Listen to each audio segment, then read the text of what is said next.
ever want to control.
A very fine piece of furniture, that, sir, if I may say so.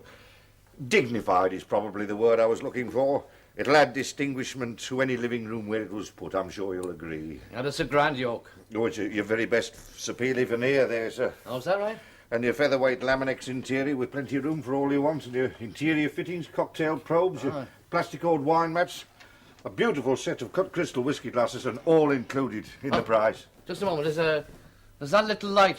Come on, every nonce you open the Gibbons. Oh, that's a standard fitting, that is, sir. Huh?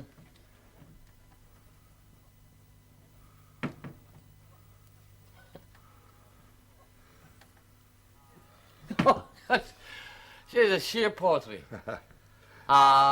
What's your price? No, I'll tell you, sir, and I'm sure you'll agree it's reasonable. 79 guineas. And pound for pound, real value, that's a bargain, sir. Oh, that's a lot.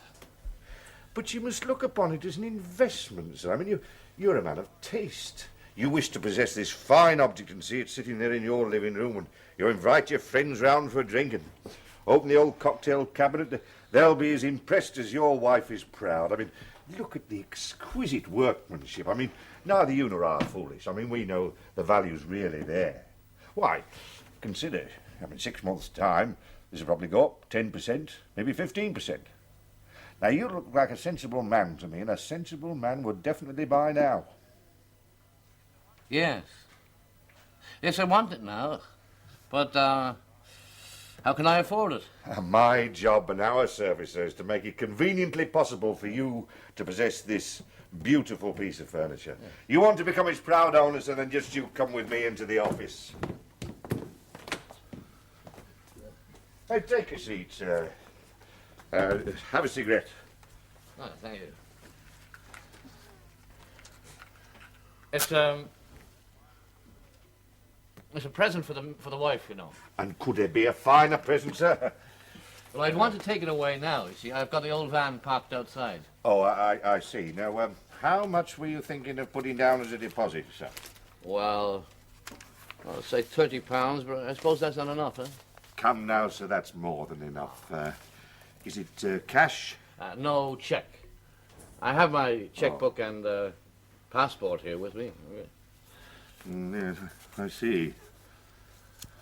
Well, of course, alternatively, I could go back and discuss it with my wife and come back on Monday and see if she decides about it. Oh, but you did say, sir, that this was to be a present, didn't you? Yes. Well, you can hardly discuss a present with your wife now, can you? You give me your cheque and you take it home with you, and then you put it in the sitting room, call your wife in, and there the lady is delighted with a wonderful surprise. Am I right? Right. And I'll just get this form filled in. You can cast your eye over it afterwards. I shall want your signature down here, and your cheque, of course. I'll spread the payments over 3 years. We get it all fixed up in no time at all.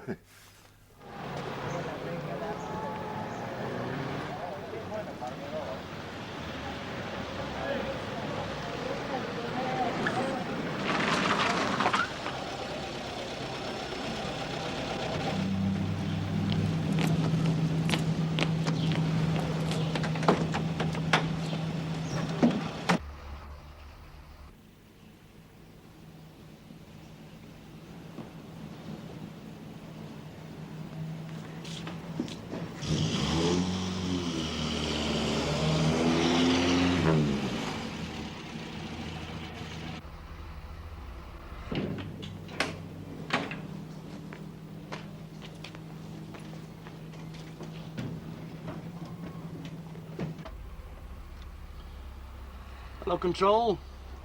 DC Radley. Message for 501 Parkin at Fickley. Control receiving you. Go ahead. Inform 501 that Danny Shea's back in town. Tell him he's been seen shopping at Hayes and Cole Furniture Mart in High Street. I'd look into it myself, but I'm answering a 999 call. Ask him to check, please. Over.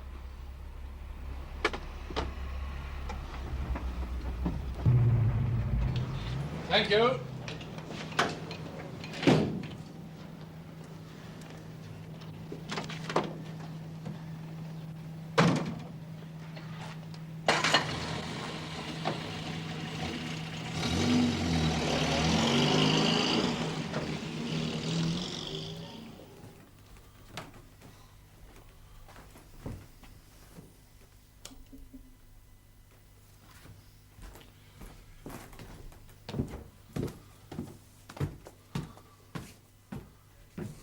Miss Hayes? Yes. Good afternoon. My name's Parkin, I'm from Fickley. Oh, yes. I'm just making a routine inquiry, sir. Oh, what about? I'd like to ask some questions about what business you've done today. What business? Yes, I'd like the names of anyone that's bought anything here today. Oh, yes. Would you like to show me the names, sir? Oh, very well, then. I've sold a nest of tables. To whom? That was Mrs. Ann Jacobs. And a cocktail cabinet. Sold a cocktail cabinet. To whom? To Mr. D. Shea. Uh-huh. That was a cash sale, was it? No. Check, was it? Check for deposit, £30, yes.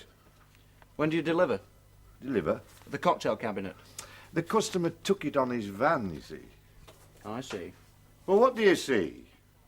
Is it normal practice for you to part with goods for a check? Look, he showed me his passport. I've got his passport number down there. Look, is there anything wrong with this cheque? No. But is it wise to take a cheque for £30 after the banks have closed? It won't get deposited till tomorrow morning. Look, if there's anything wrong with this cheque, I want some action taken now. Oh, Mr. Hayes, the cheque satisfied you. No offence is committed till the cheque isn't met, and we won't know that till tomorrow morning. Well, I don't think that's good enough. Well, I'm surprised you let the goods go. We will, of course, be in touch if you do have any problems. Look, I've got his passport number.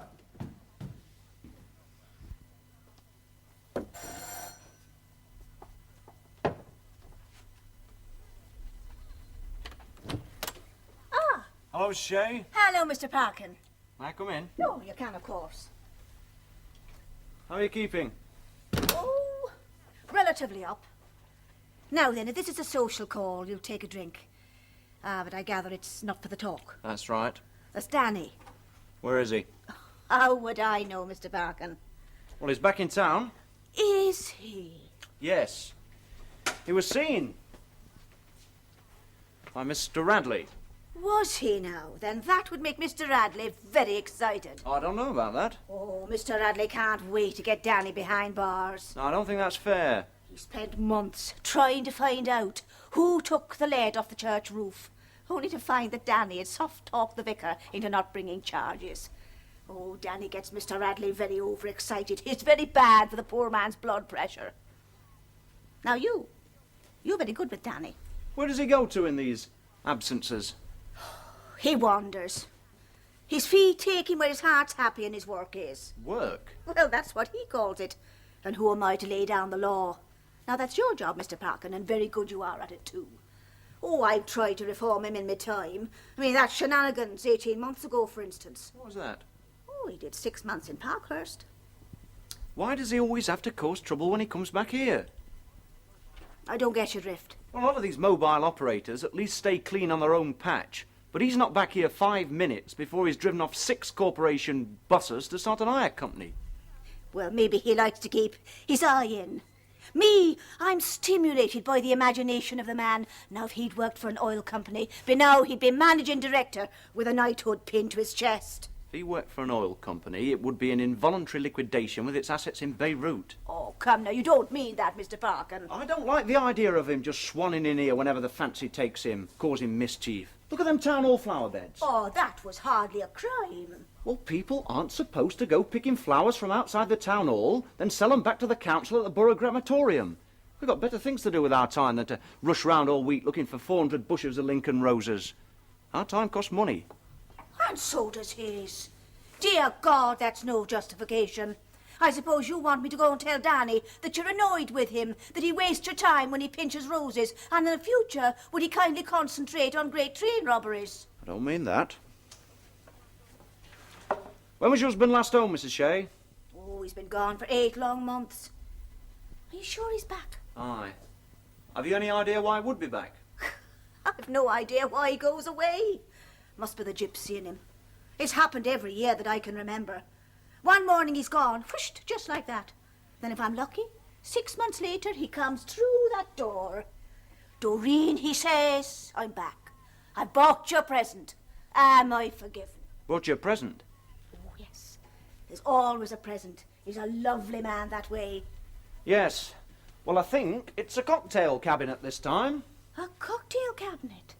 Ah. Yes, that'd be grand.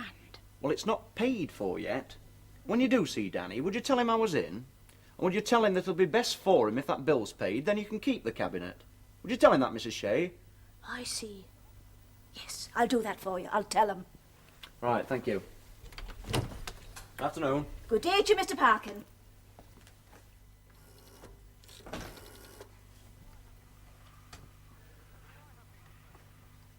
Do I have Hayes' furniture? That's right. Can I speak to the man in charge? That's me. Ah, I'm Pennington. Derek Pennington of Pennington's Furniture and Restorations. Oh, yes, I know the firm. Yes. Well, now, look, this may sound a bit mad, but I've been offered a piece of furniture.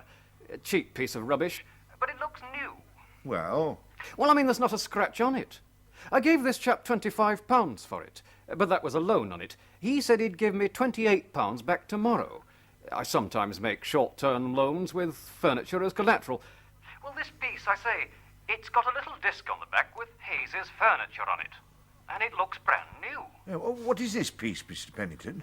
It's a cocktail cabinet. The chap was a little Irishman, Mr. D.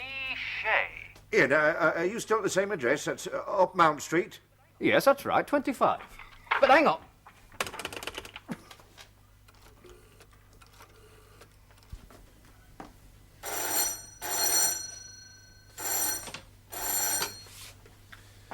Fickley Police Station, Detective Constable Radley speaking. Oh, yes. Yes, Mr. Hayes. Yeah, I see. Well, calm down, sir, calm down.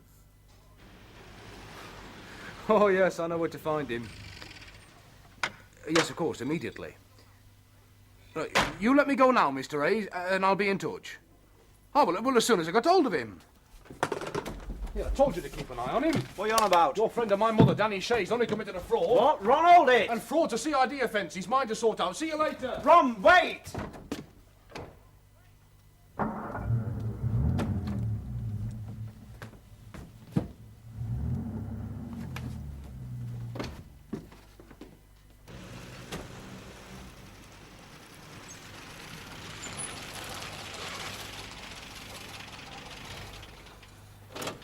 Do you have to, Mr. Radley? Sorry, Mrs. Shea.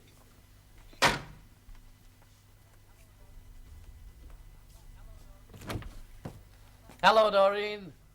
I'm back. I brought you a present. It'll be here tomorrow. Am I forgiven? Ah, Mr. Radley. Come on, Danny. We're going to have a little chat. Yes, I was expecting to see you, but not so soon as all this. Let's go, Danny. Ah, look, this is I haven't been home in 8 months. Maybe, but I'd still like that chat. Well, for you, Mr. Radley, I'd be delighted.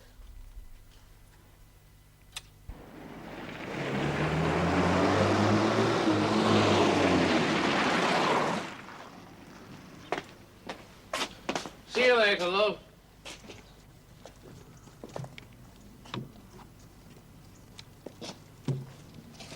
After you. Ah, good to see you again, Mr. Parkin. Aye. Look, can I have a word with you in private? You, in the car. Certainly.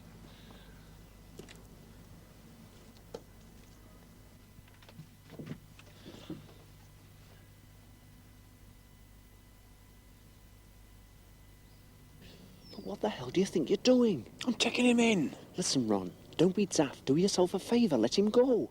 Have you gone out of your mind? No, but I think you have. Danny Shay's trying the oldest con trick in the book, and it looks like you're falling for it.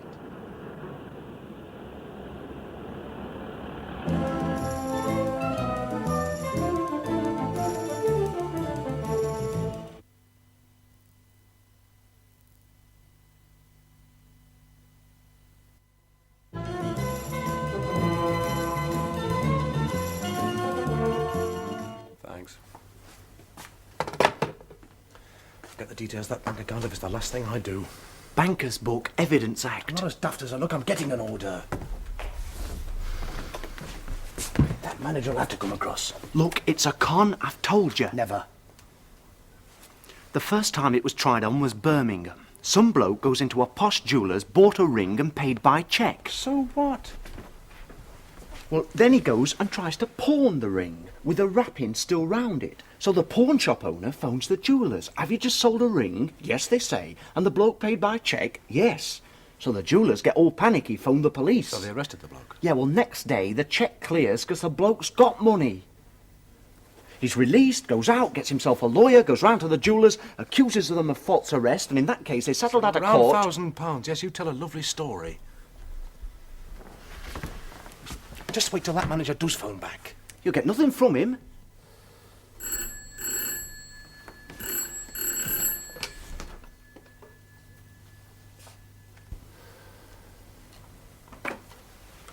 Detective Constable Radley speaking. This is important, you know. I see. Steadily. Thanks. Bank manager's out at golf. Steadily, Clover. Listen, Ron, it may be a false arrest. Now, I know Danny, don't underestimate him. Have you been checking with my bank manager, Mr. Radley? Yes. You know you'll get very little out of him. He's a very silent man. Then maybe an order will make him open his mouth. You are going down, Shay. You better get used to the idea. Are you going to charge me now? Arrest me? With my own time, yes. Well, I got plenty of time. Will I wait here while you do your checking? Look, he's pulling a con, I know it. Oh, now, Mr. Parkin, would I do a thing like that?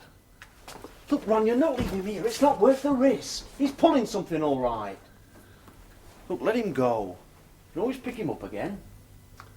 All right. Show him the door.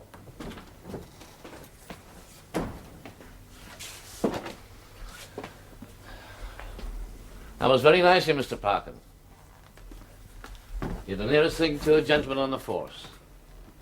It's that fellow Radley who's a bane. He's what you might call neurotic. No, I'm delighted to cooperate. I mean, what's the inter-branch bank manager's semi-finals?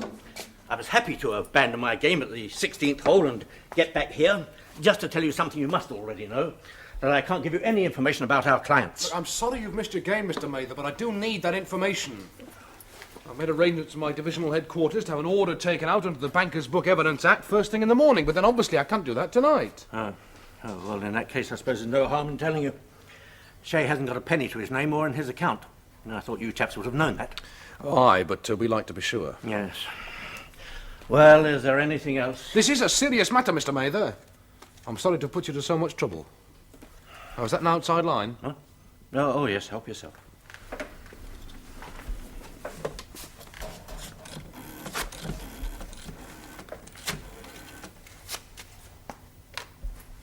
Oh, information room, please.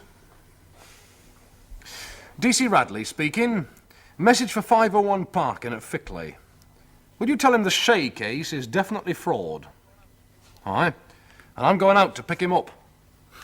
Ta. Very nice of you, Mr. Parkin, to give me a lift after my false imprisonment. All right, Danny, don't commit. All right, I've no claims on you, Mr. Parkin. Where shall I drop you? The next bus stop. I'm off to the dogs tonight. And a lovely evening it is when my two beauties come in. Oh, you got some winners? Yeah, I got 25 quid on it to say I have. Put me money on two of the best dogs of the decade. Dimmy and Son, that's an English oak but Irish trained. And Bal Citric, a lovely dog. You're taking that money, you're putting it on the dogs? Aye. Danny, that cheque had better clear tomorrow. The cheque? Oh, that'll clear all right. Why wouldn't it? Oh, drop me down here.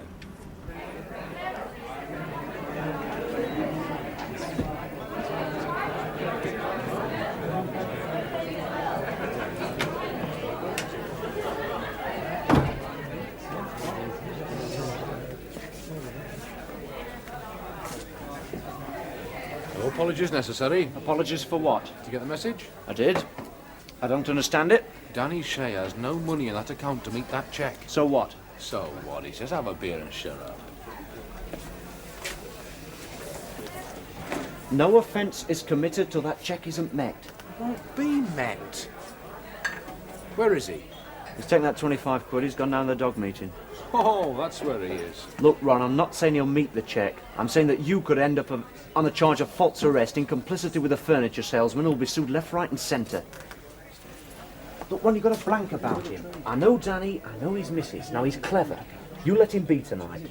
Wait till tomorrow morning, see if the cheque does or doesn't clear. Lay off him, will you? Look, Ron, you're a more experienced copper than I am, right? Right. Right, well, just this once, will you take my advice? Wait till tomorrow morning. Miss? I've got to get going. I'll leave you to your beer. It's your decision. Think about it.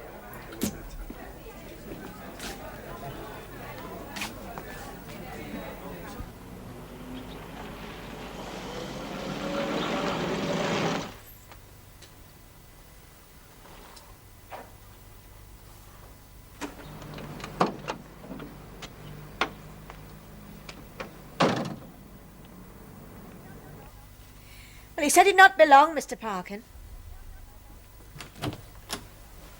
Hello, Mr. Parkin. Hello. Hello, love. Saw your fellow officer, Radley, down at the bank this morning. He's hanging around a bit. Pity he has something not better to do in his spare time. Mrs. Shea, I'd like to talk to Danny. Oh, yeah, well, I'll make a pot of tea. So, you've been down the bank? Yes, I made a small deposit. How much? £200. I see. Yes, I told you those two dogs would win, you see, and they did. I had no money. So I bought the cocktail cabinet and then I kind of pawned it. So now I have both the cocktail cabinet and some cash. Supposing them dogs hadn't have come in? Never. You've been heading for jail as of this moment. No, I knew the animals would win. Oh, how? Oh, fate, destiny, call it what you will. I knew the animals would win, and they did.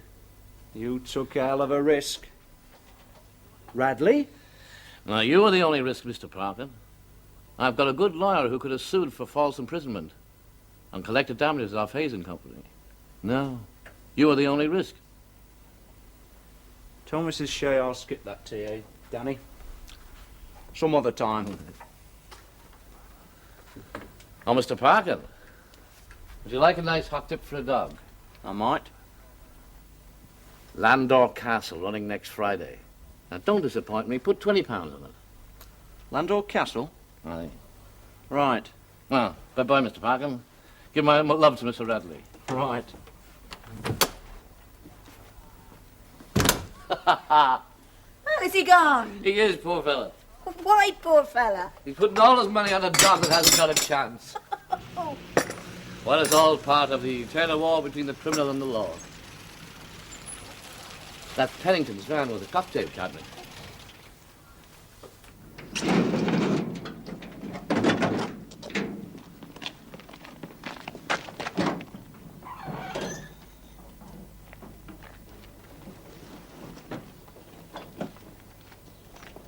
Morning.